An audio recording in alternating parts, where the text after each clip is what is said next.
Josué, chapitre 6. Jéricho était fermé et barricadé devant les enfants d'Israël. Personne ne sortait et personne n'entrait. L'Éternel dit à Josué, vois, je livre entre tes mains Jéricho et son roi, ses vaillants soldats. Faites le tour de la ville, vous tous les hommes de guerre, faites une fois le tour de la ville. Tu feras ainsi pendant 6 jours. 7 sacrificateurs porteront devant l'arche 7 trompettes retentissantes. Le 7e jour, vous ferez 7 fois le tour de la ville, et les sacrificateurs sonneront des trompettes. Quand ils sonneront de la corne retentissante, quand vous entendrez le son de la trompette, tout le peuple poussera de grands cris. Alors la muraille de la ville s'écroulera, et le peuple montera, chacun devant soi. Josué, fils de Nun, appela les sacrificateurs et leur dit, portez l'arche de l'alliance, et que 7 sacrificateurs portent 7 trompettes retentissantes devant l'arche de l'Éternel. Et il dit au peuple, marchez, faites le tour de la ville, et que les hommes armés passent devant l'arche de l'Éternel. Lorsque Josué eut parlé au peuple, les 7 sacrificateurs qui portaient devant l'Éternel les 7 trompettes retentissantes se mirent en marche et sonnèrent des trompettes. L'arche de l'alliance de l'Éternel allait derrière eux. Les hommes armés marchaient devant les sacrificateurs qui sonnaient des trompettes, et l'arrière-garde suivait l'arche. Pendant la marche, on sonnait des trompettes.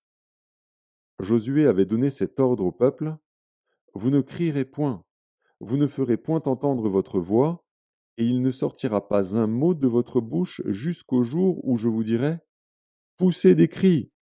Alors vous pousserez des cris. L'arche de l'Éternel fit le tour de la ville, elle fit une fois le tour. Puis on rentra dans le camp, et l'on y passa la nuit. Josué se leva de bon matin, et les sacrificateurs portèrent l'arche de l'Éternel. Les 7 sacrificateurs qui portaient les 7 trompettes retentissantes devant l'arche de l'Éternel se mirent en marche et sonnèrent des trompettes. Les hommes armés marchaient devant eux, et l'arrière-garde suivait l'arche de l'Éternel. Pendant la marche, on sonnait des trompettes.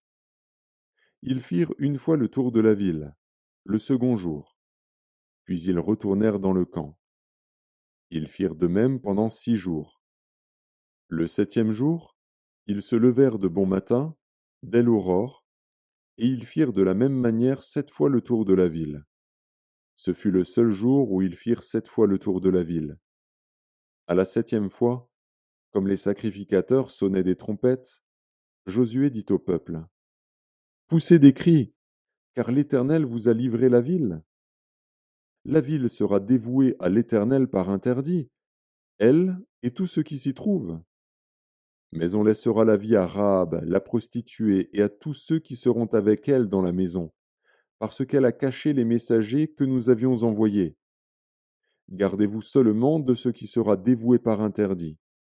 Car si vous preniez de ce que vous aurez dévoué par interdit, vous mettriez le camp d'Israël en interdit et vous y jetteriez le trouble. Tout l'argent et tout l'or, tous les objets d'airain et de fer seront consacrés à l'Éternel et entreront dans le trésor de l'Éternel. Le peuple poussa des cris, et les sacrificateurs sonnèrent des trompettes. Lorsque le peuple entendit le son de la trompette, il poussa de grands cris, et la muraille s'écroula. Le peuple monta dans la ville, chacun devant soi. Ils s'emparèrent de la ville, et ils dévouèrent par interdit, au fil de l'épée, tout ce qui était dans la ville, hommes et femmes, enfants et vieillards, jusqu'aux bœufs, aux brebis et aux ânes. Josué dit aux 2 hommes qui avaient exploré le pays, entrez dans la maison de la femme prostituée, et faites-en sortir cette femme et tous ceux qui lui appartiennent, comme vous le lui avez juré. Les jeunes gens, les espions, entrèrent et firent sortir Rahab, son père, sa mère, ses frères, et tous ceux qui lui appartenaient. Ils firent sortir tous les gens de sa famille, et ils les déposèrent hors du camp d'Israël. Ils brûlèrent la ville et tout ce qui s'y trouvait. Seulement ils mirent dans le trésor de la maison de l'Éternel l'argent, l'or et tous les objets d'airain et de fer. Josué laissa la vie à Rahab, la prostituée, à la maison de son père, et à tous ceux qui lui appartenaient. Elle a habité au milieu d'Israël jusqu'à ce jour, parce qu'elle avait caché les messagers que Josué avait envoyés pour explorer Jéricho. Ce fut alors que Josué jura, en disant: Maudit soit devant l'Éternel l'homme qui se lèvera pour rebâtir cette ville de Jéricho.